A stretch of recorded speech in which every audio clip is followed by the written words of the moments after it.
Meet the new Triumph Tiger 1200. Well, it's not a completely new bike. It was redesigned for 2018, however, it comes with some novelties, it comes with some updates, and it's a better bike than the previous one.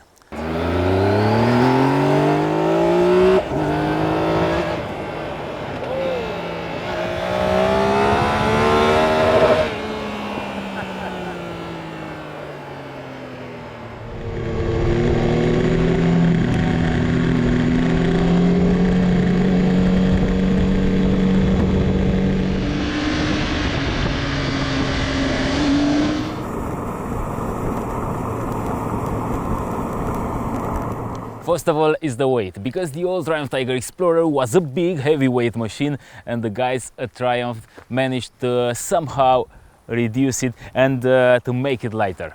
And you feel it lighter. I had a very big surprise first time hopping on this bike, because I remembered the old Tiger Explorer and this one is really different.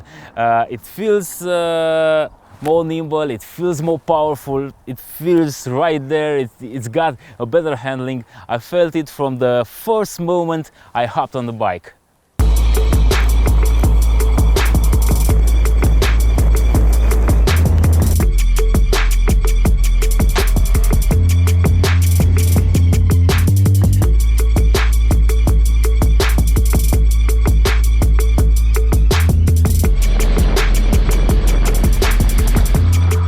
However, this is not a middleweight, it's still a big heavyweight adventure touring machine, and you notice that when sitting on the bike, because you have this large and wide fuel tank and this riding position, you notice it also at low speed maneuvers, because although lighter, it still feels a bit top heavy.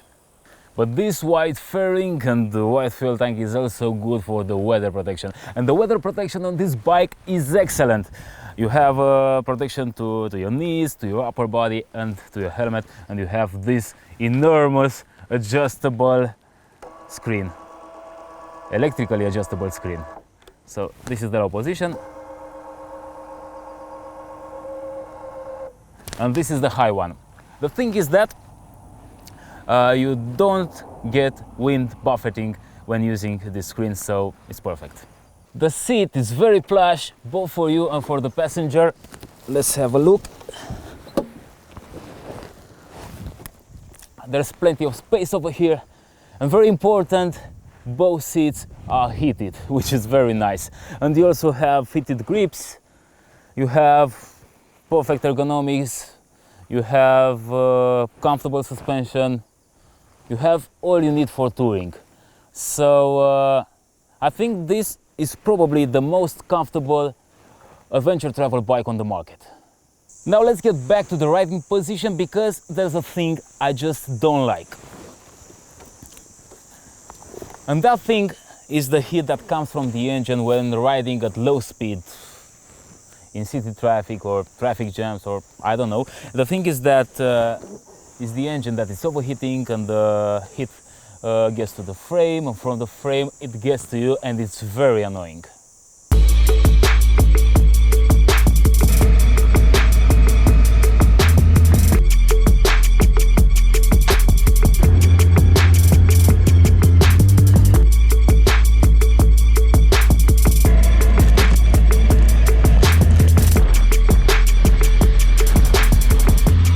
I spent 3 days with the Triumph Tiger 1200, and here are some things I noticed about the off-road part, because this is an adventure bike. As you may know, the Triumph Tigers were not so into off-road, but Triumph claims that this bike is now better than before for going off-road. It's lighter, 11 kilos, but it's still heavy. It has 250 kilos right now. The ground clearance is not that high, and of course you must put some knobby tires, but this is not a problem. Otherwise, the suspension system is okay. You have an Off-Road Pro riding mode. You can set it up from the menu, and it allows you to cut the traction control and to have an ABS enduro setting. Basically, in the top spec Triumph you have 6 different riding modes, and this is also new for 2018. I must say that this is a more touring oriented adventure bike. It's not a proper enduro one because of the ground clearance, because it's top heavy, because it's heavy, because it has this massive fuel tank. So if you're planning to do touring on some soft off-road, it's okay, but it wasn't built for rally ride.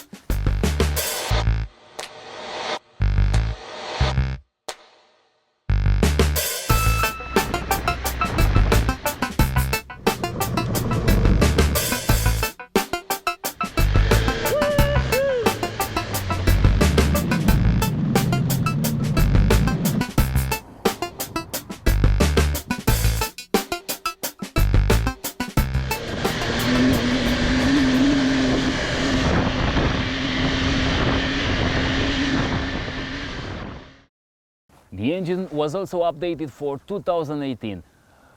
It feels better, it's more engaging than before, but it won't blow your mind. I like very much the throttle response, it's amazing. No matter the riding mode you are, it's no whiskey throttle, no jerky throttle, everything works just fine. Cheers, mates!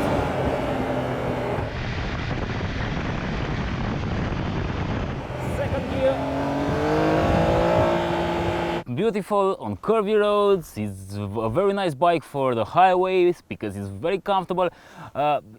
It feels good anywhere on the street, I must say, and I like very much the electronics.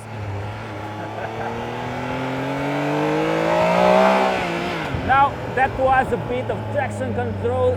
I was in the fourth gear and it seemed to be a bit slippery, but I don't know why, but the traction control just kicked in, but it was very, very smooth. It's not just like cutting your power and then giving the power back to you. It works really fine, nothing to complain about. Also, the braking system feels very effective. You have a strong bite and you also have a combined ABS braking, which is very useful, and you only need these 2 fingers to stop this massive bike.